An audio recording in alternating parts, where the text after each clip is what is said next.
पिछले वीडियो में हमने हार्ट के इंटरनल स्ट्रक्चर के बारे में पढ़ा। हमने देखा कि हार्ट के चेंबर्स अपनी जिम्मेदारी कैसे निभाते हैं। इस प्रकार राइट एट्रियम और राइट वेंट्रिकल डीऑक्सीजनेटेड ब्लड को रिसीव और डिस्ट्रीब्यूट करते हैं। दूसरी ओर लेफ्ट एट्रियम और लेफ्ट वेंट्रिकल ऑक्सीजनेटेड ब्लड को रिसीव और डिस्ट्रीब्यूट करते हैं। अगर आप श्योर नहीं है कि कौन सा साइड ऑक्सीजनेटेड ब्लड से संबंधित है और कौन सा डीऑक्सीजनेटेड से, तो सिर्फ लॉर्ड याद रखें, लेफ्ट ऑक्सीजनेटेड और राइट डीऑक्सीजनेटेड।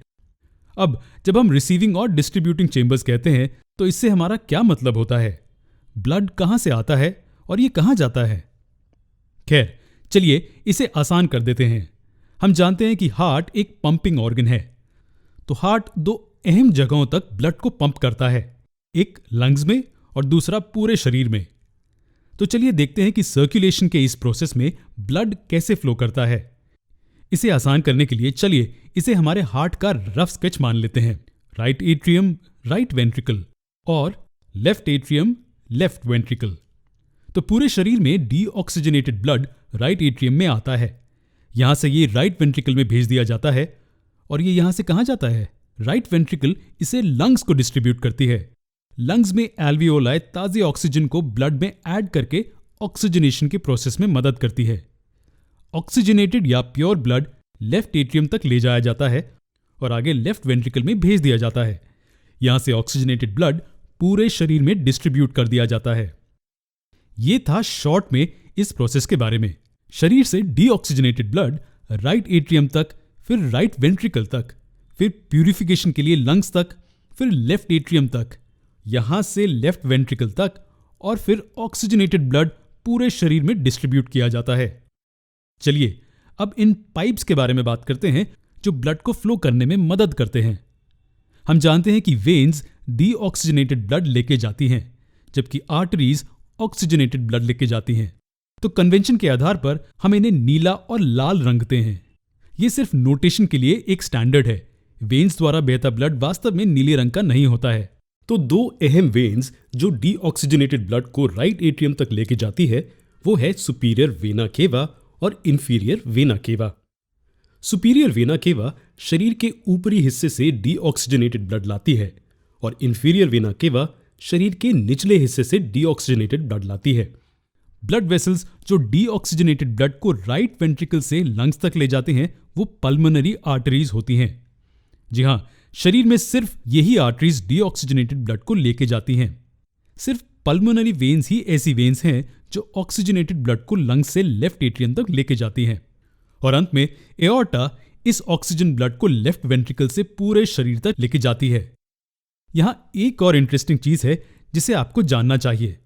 अब क्योंकि वेंट्रिकल से ब्लड बाहर पंप करने पर इतना दबाव बनता है, इसलिए संभावना है कि ये वापस एट्रिया में बह जाए, लेकिन ऐसा नहीं होता है। क्या आप जानते हैं क्यों?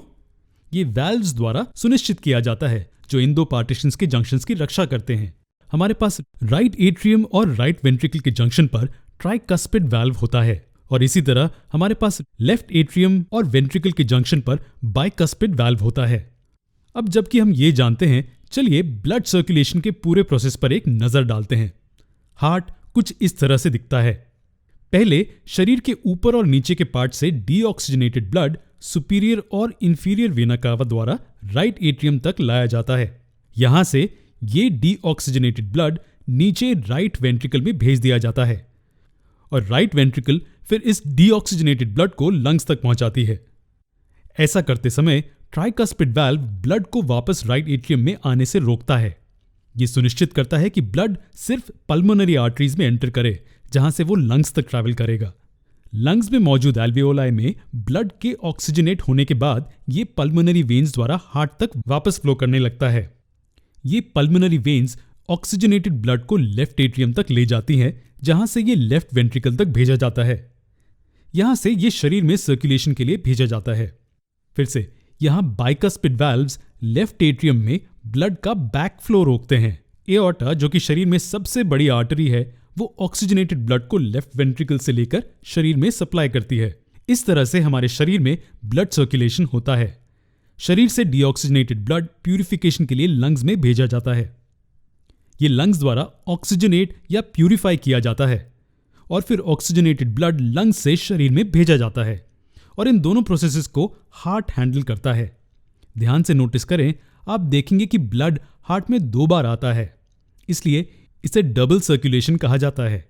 इस तरह का फीचर मैमल्स और पक्षियों में देखा जाता है। अगले वीडियो में हम इस डबल सर्कुलेशन के प्रोसेस को डिटेल में देखेंगे।